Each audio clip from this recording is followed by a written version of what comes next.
우리 속담에 수박 거달기식이라고 하는 그런 말이 있어요. 수박 거달기식으로 공부한다. 수박 거달기식으로 일한다. 이런 말이 있습니다.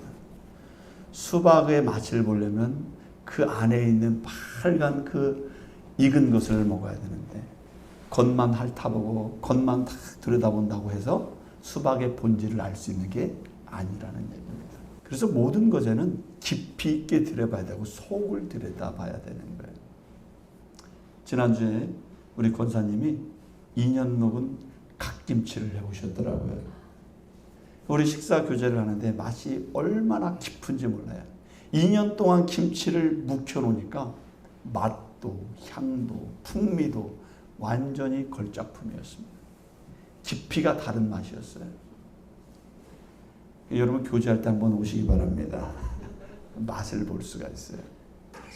이렇게 깊이 있는 맛을 한번 경험해 보면요, 일반 김치가 맛이 깊은 게 아니구나라는 걸 알게 돼요. 깊은 것을 경험해 보면 그렇습니다. 사람도 깊이가 있어야 되는 것입니다. 사람 생각에도요, 깊이가 있어야 되고 인간관계에도 깊이가 있을 때 더 돈독해질 수가 있는 것입니다. 배움에도 깊이 있게 배워야 되고 운동도 예술도 다 깊이가 있어야 되는 것입니다. 그래야 진짜 가치를 알아볼 수가 있고 가치가 깊이가 있을 때 드러나게 되는 것입니다. 사랑하는 성도 여러분, 그런데 신앙생활에도 깊이가 있어야 될 줄로 믿습니다. 예수님을 믿고 교회를 통해서 주님을 섬기는 일을 하는데 그 일에도 깊이가 있다는 것입니다. 깊이가 있다는 것은 진실함이 묻어나야 되고 그 깊이 있는 하나님을 향한 그 믿음 속에는 빛이 나는 역사가 일어나게 되는 거예요. 그런데 깊이 있는 신앙은 저절로 되지 않는다는 것입니다. 진정으로 주님을 만나서 주님의 말씀에 내가 반응하기 시작하고 성령께서 내 마음속에 역사하기 시작할 때 그 신앙은 주님을 진정으로 체험하면서 깊이 있는 신앙으로 들어가게 되고 주님을 깊이 있게 깨닫게 된다는 것입니다. 오늘 성경은 베드로라고 하는 한 사람이 어떻게 해서 주님 앞에 변화되는가? 우리는 이 베드로라는 사람이 처음에 어떤 사람이었는데 어떻게 그렇게 깊이 있는 믿음의 사람이 되었는지를 오늘 성경은 우리에게 알려주고 있습니다. 사실 베드로는 설익은 사람이에요. 마치 땡감같이 생겼어요. 먹으면 뜰번 사람이에요. 뭔가 온전치 않은 사람이었습니다. 당시 베드로는 배를 부리는 선주였어요. 배를 가지고 있었습니다. 당대의 사업가였어요. 그는 다른 사람들과 함께 동업을 하기도 하고 사업을 하던 이 베드로가 자기 성함에는 열심히 일을 했던, 고기 잡는 일과 배를 부리는 일에는 최선을 다했던 한 성실한 인간이었습니다. 베드로는 가정생활에서도 성실했어요. 자기 장모를 모시고 있는 사람이었습니다. 장모를 돌보는 인간미 있는 사람이었어요. 세상에서는 배를 운영하고 동업자들이 있고 집에서는 장모를 모시고 있는 리더십이 있고 열심히 있게 살아가는 사람이었어요. 그런데 주님에 대해서는 별로 관심이, 하나님의 말씀에는 별로 흥미가 없었어요. 그래서 말씀과는 좀 멀리 떨어져 있는 그런 사람이었습니다. 자기 일상생활은 열심히 해요. 그러나 신앙생활에는 그렇게 가깝게 하지 않았습니다. 그런 베드로가 어떻게 주님을 만나서 변화가 되었을까요? 첫 번째로는 이 베드로가 말씀 앞에 서게 되는 기회를 얻게 됐다는 것입니다. 오늘 성경을 읽다 보면 처음 화면에 1절에서 이렇게 말씀하고 있습니다. 무리가 몰려와서 하나님의 말씀을 들을새 예수는 게네사렛 호숫가에 서서라고 되어 있습니다. 1절에 보면은 무리가 몰려와서 하나님의 말씀을 들을새 예수는 이라고 되어 있어요. 예수님 주변에 누가 있습니까? 무리들이 몰려있다는 거예요. 무리라는 건 많은 사람들이 모였다는 것입니다. 많은 무리들이 예수님 앞에 모였어요. 마치 성경은 그 무리들을 쫙 보여주고 있습니다. 마치 무리들이 주인공처럼 보여주고 있어요. 그런데 그들은 숫자만 많았지 성경에서는 그들을 뭐라고 표현합니까? 그들은 무리들이었다. 이렇게 무리들이었다. 숫자는 많았어요. 무리들이었습니다. 그 사람들의 이름이 나오지 않습니다. 그 사람들의 믿음도 나오지 않습니다. 그들 주님에 대해서 반응도 보이지 않습니다. 성경 어디에도 그들의 이름은 그냥 무리일 뿐인 거예요. 무리예요, 그냥. 무리라고 하는 것은 언제든지 마음이 변할 수 있는 게 무리예요. 무리들은 언제든지 믿음을 떠날 수 있고요. 무리들은 말씀을 듣지만 반응이 없어요. 무리는 성장이 일어나지 않습니다. 이 세상에는 수많은 사람들이 있고 수많은 무리들이 있습니다. 그들도 역시 하나님에 대해서 관심이 있는 것 같아요. 말씀에 관심이 있는 것 같습니다. 그래서 예수님 주변에 있었어요. 그러나 중요한 것은 믿음 생활이 무리로 남아있다는 것입니다. 무리는 언제 흩어질지 모릅니다. 무리로 남아있으면 진정한 제자가 될 수 없고 성령의 은혜를 깊이 체험할 수 없다는 것입니다. 누가요? 무리로 남아있으면 그렇다는 거예요. 이 무리들은 이 갈릴리 호수 주변에 흔들리는 갈대처럼 그들은 믿음이 온전하게 자리 잡고 있지 못했음을 성경은 알려주고 있어요. 그런데 오늘 성경을 보면 갑자기 주님이 무리가 그렇게 많은데 무리들을 바라보지 않고 옆에 있는 그물을 신 어부에게 눈을 돌린다는 거예요. 그들은 그물에 손질을 하고 있었습니다. 그물을 손질하고 그렇게 지쳐가지고 땀내가 펑펑 나고 그 뜨거운 태양빛에서 열심히 작업 사업을 정리하고 있는 그 사람에게 예수님이 눈을 돌리고 있다는 거예요. 그 수많은 많은 무리들을 보다가 예수님은 그 그물을 씻는 그 사람을 바라보고 있어요. 오늘 베드로는 피곤했습니다. 한숨도 못 잤어요. 간밤이 고달팠습니다. 오늘 열심히 일했지만 어업에 실패를 하고 말았어요. 그래서 낙심이 큰 상태에 오늘 베드로가 무리들과 섞이지 않고 자기 혼자 열심히 자기 일을만 하고 있었어요. 오늘 베드로는 누구하고도 대화를 하고 싶지 않았어요. 한숨이 팍팍 나오는 거예요. 그런데 이런 마음을 가지고 사람들이 많이 모여있는데 가고 싶었겠어요? 실패한 베드로, 자존심 상한 베드로. 열심히 일했는데 소득이 없는 베드로가 사람들 무리 속에서 있고 싶지 않았어요. 그런데 주님이 베드로를 부르십니다. 주님이 베드로를 부르십니다. 3절에서 이렇게 말씀합니다. 예수께서 한 배에 오르시니 그 배는 시몬의 배라. 육지에서 조금 떼기를 정하시고 앉아서 배에서 무리를 가르치시더니 라고 되어 있어요. 주님은 갑자기 그 무리를 바라보다가 베드로를 주목하기 시작하는 거예요. 그런데 시몬 베드로에 딱 올라서더니 배를 육지에서 조금 떼라고 베드로에게 요청하시는 거예요. 베드로가 열 받아야 안 받아야? 배에 또 타고 싶겠어요? 안 타고 싶겠어요? 배 쳐다보고 싶겠어요? 안 쳐다보고 싶겠어요? 안 쳐다보고 싶어요. 오늘 배는 쳐다도 보기 싫어요. 왜? 어제 다 실패했거든. 어제 그렇게 노력을 했는데 그 배에서 땀을 뻘뻘 흘리면서 한밤중에 노력했는데 하나도 배 고기 한 마리 못 잡았어요. 그래서 쉬고 싶어요. 그런데 주님께서 그 배에 오르시더니 배를 좀 육지에서 떼라는 거예요. 그런데 여기에서 베드로의 모습을 보게 돼요.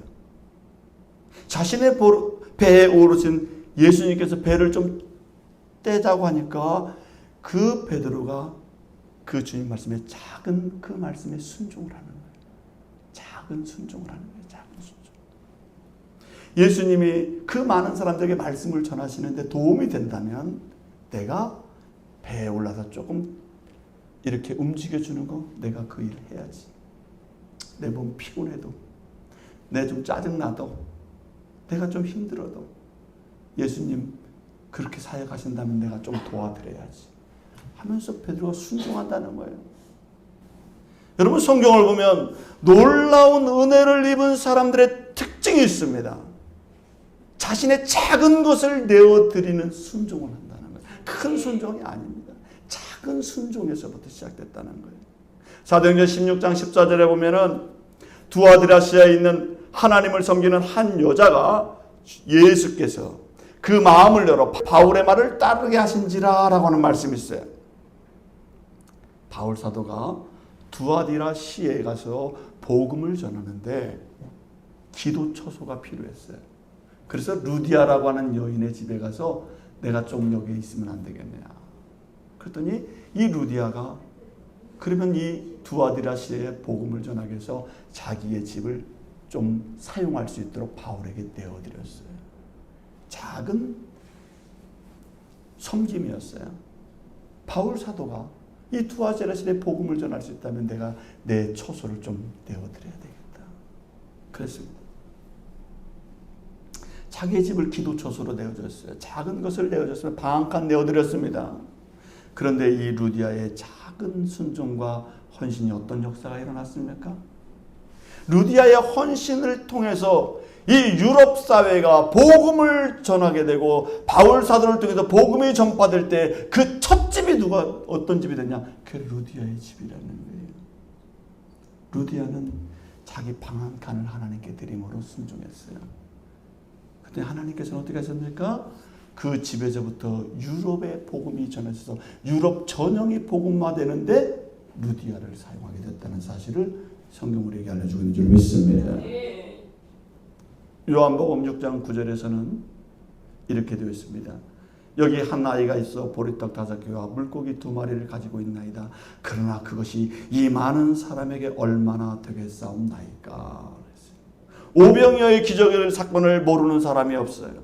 물고기 2마리와 보리떡 5개로 5,000명을 먹인 사건이 성경에 나오고 있습니다. 그 위대한 기적의 역사는 누구의 순종과 헌신으로 이루어졌습니까? 한 어린아이의 보리떡 5개와 물고기 2마리의 헌신으로 이루어지게 됐다는 것입니다. 작은 순종, 작은 헌신을 하나님 앞에 나타냈더니 하나님께서 그것을 통해서 큰 능력의 역사를 이루게 하셨음을 성경은 우리에게 알려주고 있는 것입니다. 사랑하는 성도 여러분, 내 몸이 힘들고 고단할지라도 때로 주님이 우리에게 순종을 요청할 때가 있어요. 베드로는 주님께서 그 배를 좀 옮겨주면 안 되겠냐. 내가 복음을 전하는데 말씀을 전하는데 이 배를 좀 육지에서 떼게 해줘라. 베드로가 그거를 순종한다는 거예요. 이 작은 순종이 베드로의 인생을 변화시키는 계기가 되는 줄로 믿습니다. 우리는 더 나아가서 두 번째로 이해가 되지 않는 명령 앞에 순종을 해야 됩니다. 주님은 말씀을 마치시더니 시몬 베드로에게 두 번째 요청을 하세요. 두 번째 요청은 뭐였냐면은 베드로야 깊은 데로 가서 그물을 내려 고기를 잡아라 이렇게 말씀하셨어요. 첫 번째 순종은 하겠는데 그건 내가 힘들어서 그 배 쳐다도 보기 싫은데 그 옮겨드렸는데 두 번째는 어떻게 하자는 거예요? 배 타고 나가자는 거예요. 이때부터 열 받아야 안 받아요? 자기의 상식과 충돌되는 요청을 주님께서 하셨습니다.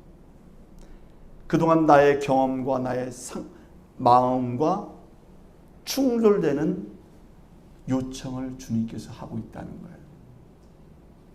사실 유대 땅에서 고기 잡이는요, 밤에 고기를 잡는 것이 정상이라고 합니다.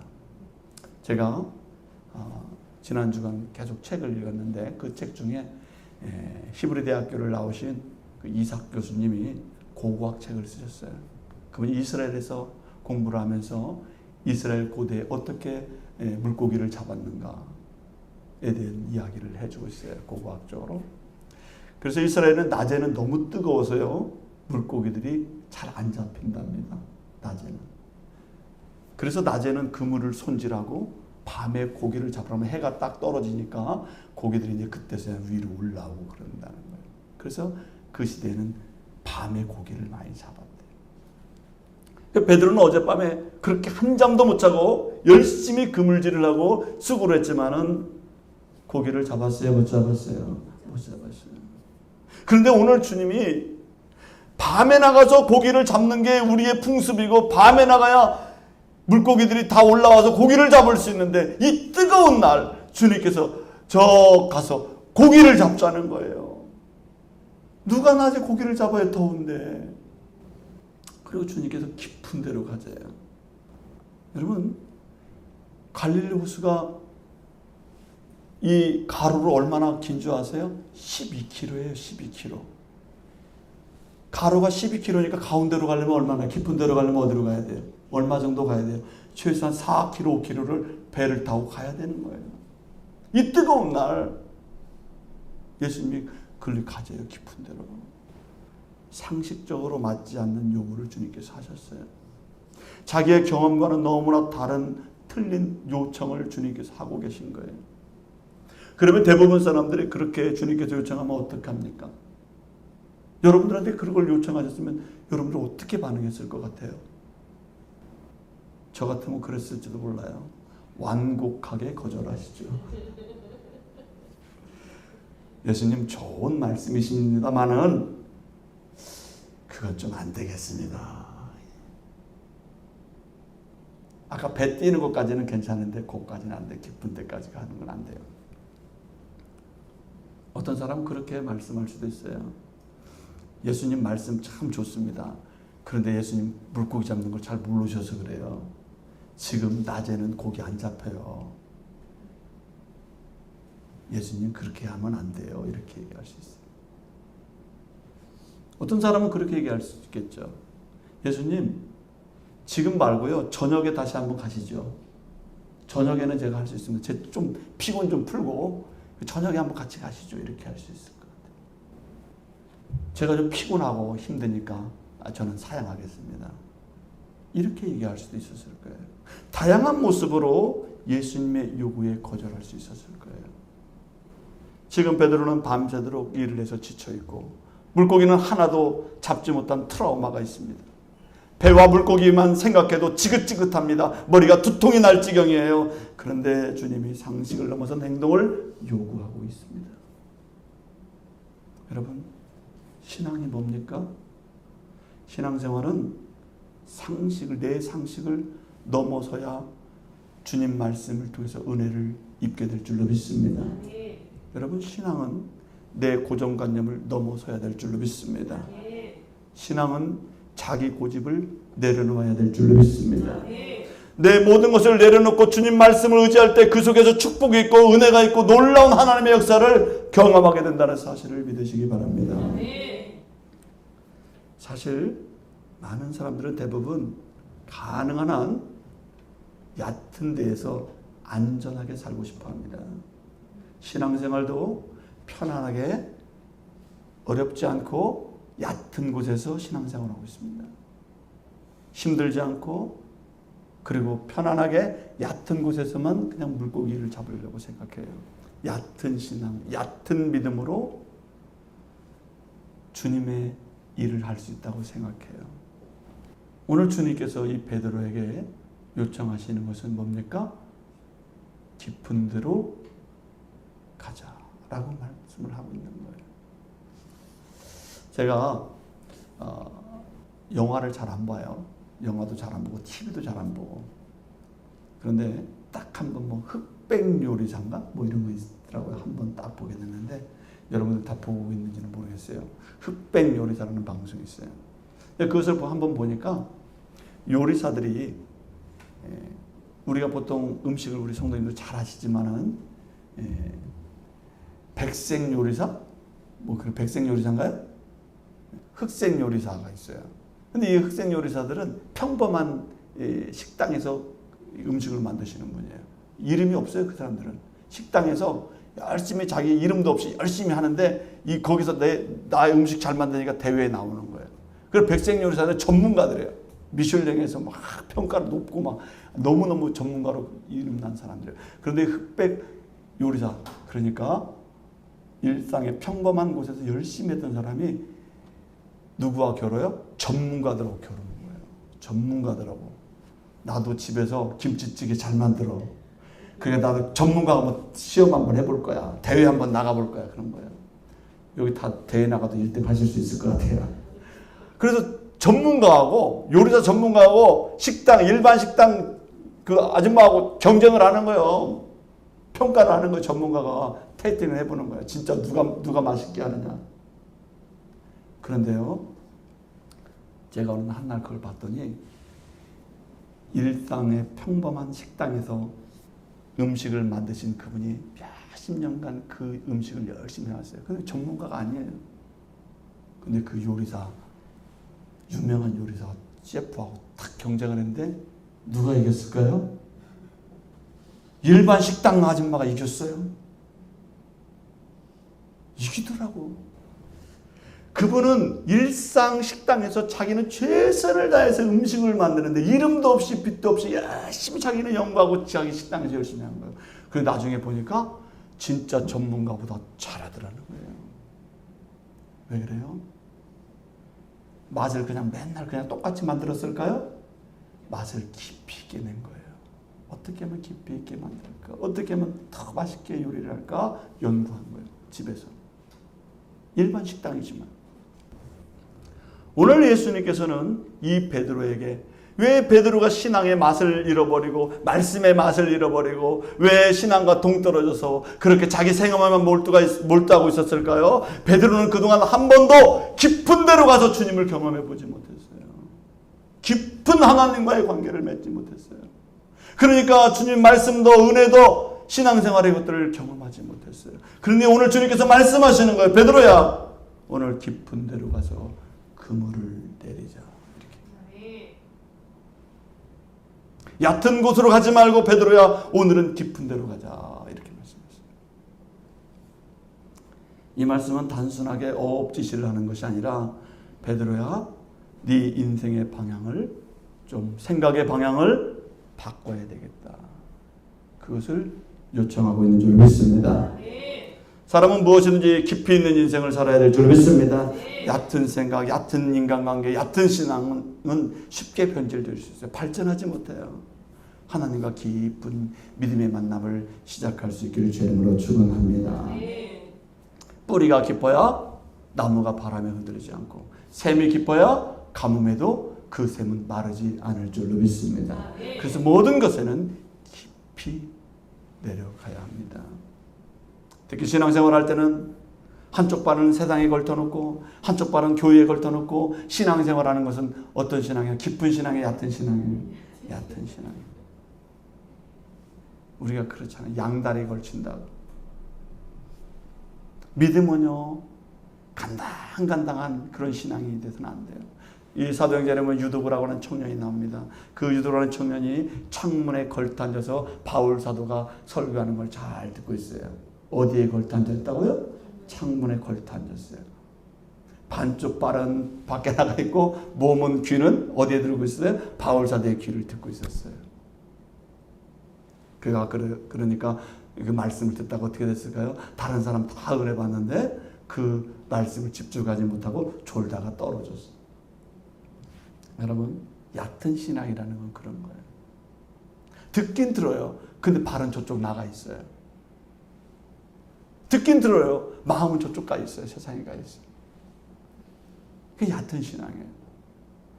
깊은 신앙이라는 것은 우리가 집중해서 하나님 말씀 앞에 깊이 내 마음을 들여놓고 그 말씀을 받아듣고 주님 말씀에 반응하는 저희들의 믿음의 삶이 되기를 주의 이름으로 바랍니다. 베드로는 주님께서 깊은 데로 가자고 했을 때 어떻게 반응했을까요? 그러면 베드로가 이렇게 말씀합니다.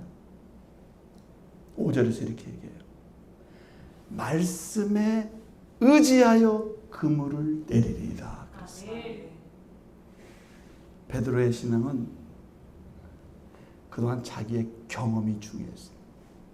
내 경험, 내 이론, 내가 학습한 거, 그게 중요했어요.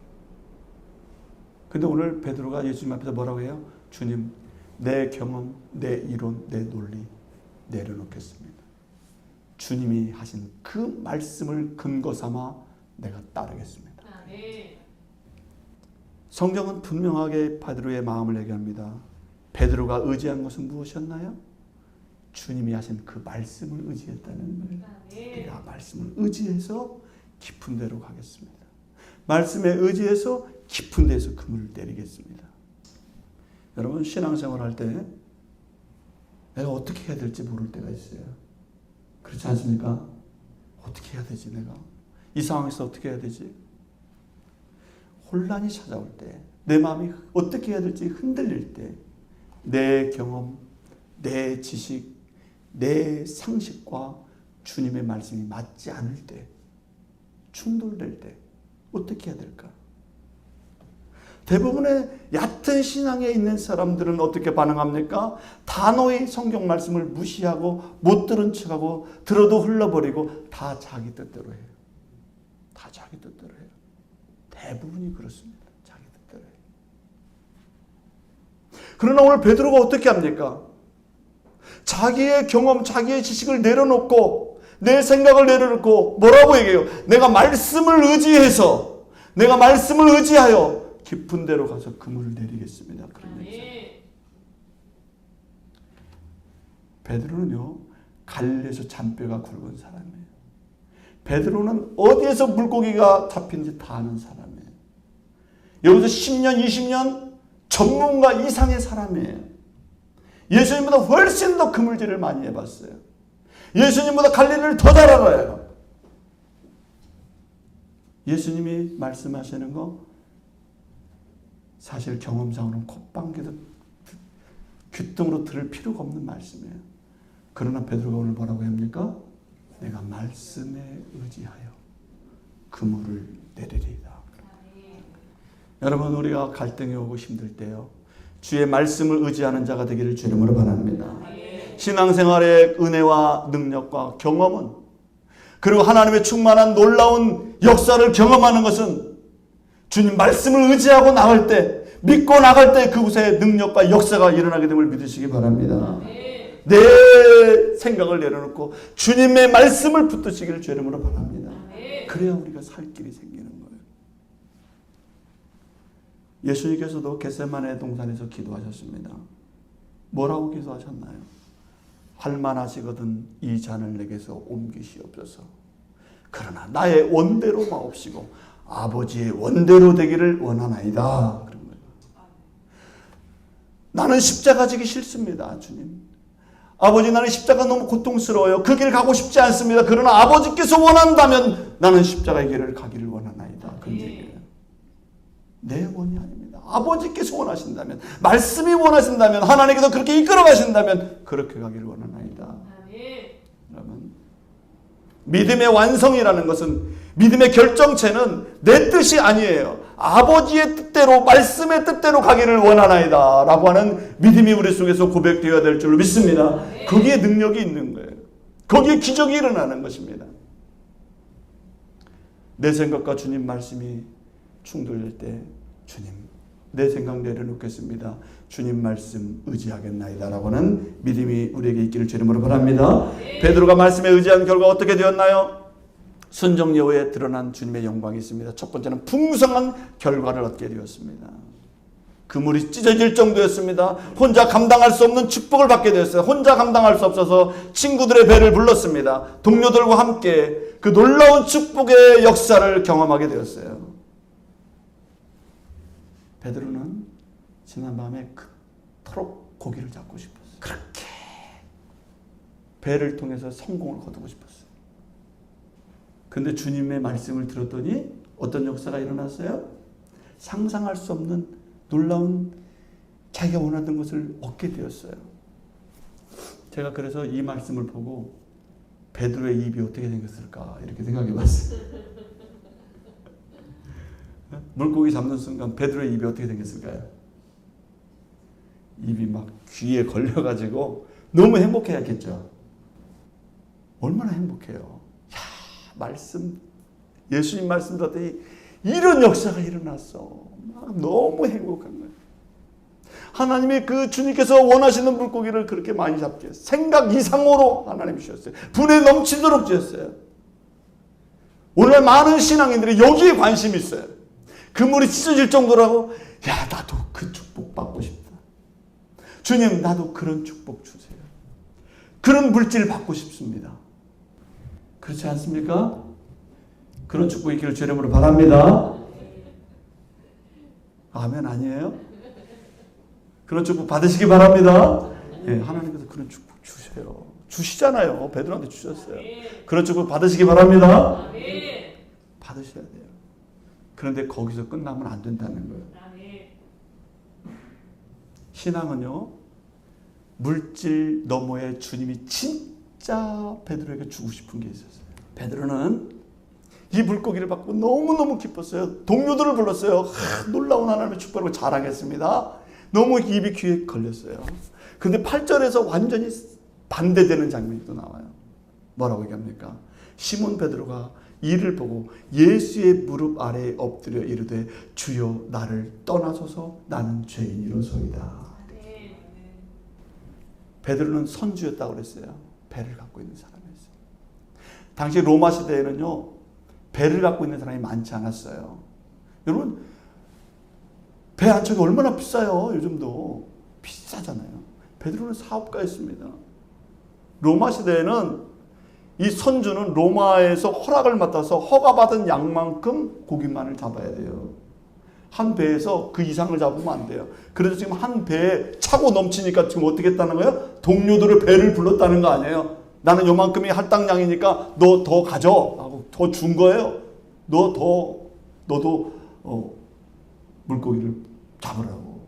내 할당량은 요만큼이니까 너 가지라고 준 거예요. 2배, 3배의 양을 버는 거예요. 물고기에 대해서 만족했습니다. 10절에서 뭐라고 했습니까? 베드로는 나눌 줄 아는 사람이었어요. 10절에서 이렇게 얘기합니다. 세베대의 아들들로서 시몬의 동업자인 야고보와 요한도 놀랐으니라. 동업자라고 되어 있죠. 세베대의 아들들로서 시몬의 동업자인 야고보와 요한도 놀랐다. 그 많은 축복을 보고 놀랐어요. 그런데 베드로는 물고기를 바라보다가 누구를 바라보게 됩니까? 주님을 바라보게 됩니다. 물질을 바라보다가 다시 영적인 눈이 떠지는 거예요. 주님을 바라보는 거예요. 주님을 바라보니 누가 보여요? 자기가 보이게 돼요. 내가 보이는 거예요. 주님을 바라보니 내가 보여요. 이 물고기 때문에 웃고 우는 내 자신이 보인 거예요. 무력에 차 있는 인간 베드로가 보인 거예요. 돈밖에 모르는 자기가 보인 거예요. 먹고 사는 게 최고인 그것을만 갖고 살아가는 자기가 보인 거예요. 누구를 보니까? 예수님을 보니까. 그게 보니까. 그동안 물고기를 신처럼 모시고 물고기를 마치 하나님처럼 여기고 살았던 자기가 예수님을 보니까 보이는 거예요. 내가 물고기 때문에 울고 웃는 인간이구나. 이게 보인 것입니다. 십자가에서 내 죄를 씻어주신 예수님, 내 죄를 다 담당하신 그 예수님, 모든 것을 버리고 나를 살리시는 그 예수님, 그 예수님 앞에 이 건장한 체격의 베드로가 예수님의 발 앞에 엎드려졌다. 그 물고기 잡았다고 좋아하던 베드로가 갑자기 예수님 발 앞에 엎드려졌습니다. 영적으로 깨닫게 된 거예요. 그러면서 예수님 앞에 하는 말이 있어요. 예수님 감사합니다. 예수님 좋았어요. 너무 행복해서 나 그렇게 합니까? 주님, 나를 떠나소서. 나는 죄인으로서이다. 아니, 그 풍성한 그 물고기 앞에서 그렇게 오늘 축제의 날인데 내 인생에 그렇게 많이 잡아본 적이 없는데 베드로는 얘기하는 거예요. 주님, 나는 죄인입니다. 나를 떠나세요. 나는 그런 인간입니다. 그런 얘기를 하는 거예요. 나는 거룩함과는 거리가 멀리 살아온 사람이었습니다. 나는 하나님과 멀리 마음에서 멀었던 사람이에요. 나는 하나님의 말씀이면 등한시했던 사람입니다. 나를 떠나세요. 그러면 나 더러운 인간입니다. 그런 얘기예요. 여러분, 사랑하는 성도 여러분, 참된 은혜가 임하면요, 자기 자존심을 높이기보다는 자기 죄를 인식하게 되는 줄로 믿습니다. 내가 얼마나 잘못된 인간인가를 인식하게 되는 거예요. 은혜가 임하면 그래요. 주님이 진짜 나에게 다가오면요, 나의 본 모습을 주님 앞에 드러나게 되는 거예요. 그래서 은혜를 받은 사람은요, 예수님 앞에서 항상 다 고백합니다. 주님, 나는 부족한 존재입니다. 주님, 그 거룩하신 하나님 볼 때 나는 참으로 못난 인간입니다. 못된 죄인입니다. 내가 그동안 주님 말씀에 순종하지 못했어요. 바울 사도는 뭐라고 자기를 고백합니까? 주님, 나는 죄인 중에 괴수입니다. 이렇게 얘기했어요. 바울 사도는 그렇게 은혜를 입은 사람이에요. 그러면서 자기는 나는 괴수 같은 존재입니다. 이렇게 얘기를 하는 거예요. 하나님의 은혜를 받으면 엄청난 죄인이라는 것을 자기가 깨닫게 되는 거예요. 하나님 앞에 내가 얼마나 불순종하고 불성실한 사람을 깨닫게 되는 것입니다. 오늘 베드로가 그러고 있잖아요. 베드로가 진실해진 거예요. 베드로가 자기 영적으로 자기를 보게 된 것입니다. 사람의 변화는 언제부터 시작됩니까? 주님을 통해서 자기 내면을 영적으로 바라보기 시작하면서 진솔하게 자기를 바라볼 때부터 변화는 시작되게 될 줄로 믿습니다. 그러면서 베드로에게 죄인임을 고백하니까 주님께서 어떻게 합니까? 너 큰 일꾼 될 사람이다. 그런 얘기예요. 죄인이라고 하는데 어떻게 해요? 주님께서 너는 참 큰 일꾼 될 사람이다. 두려움 속에서 다시 비전을 주시는 주님을 발견하게 되는 줄로 믿습니다. 그러면서 10절과 11절에서 뭐라고 합니까? 베드로야, 무서워하지 마라. 이제부로는 네가 사람을 취하리라. 물고기만 잡고 살던 이 베드로야, 너는 이제 더 거룩한 일을 해야 되겠다. 네가 그동안 물고기를 귀중한 것으로 여겼다면 너는 이제부터 많은 영혼들, 하나님께서 귀하게 여기는 영혼들을 돌보는 그 일까지 할 수 있는 사람이 될 것이다. 네가 물고기가 최고였다면 너는 이제 사람도 귀하게 여길 수 있고 사람도 살릴 수 있는 복음 안에 쓰임받는 사람이 될 수 있을 것이다 라고 베드로에게 더 큰 비전을 허락하신 것을 볼 수 있는 줄 믿습니다. 복음 사역은 무엇입니까? 생명을 살리는 일인 것입니다. 오늘 우리도 이 땅에서 물고기를 많이 잡는 것도 중요합니다.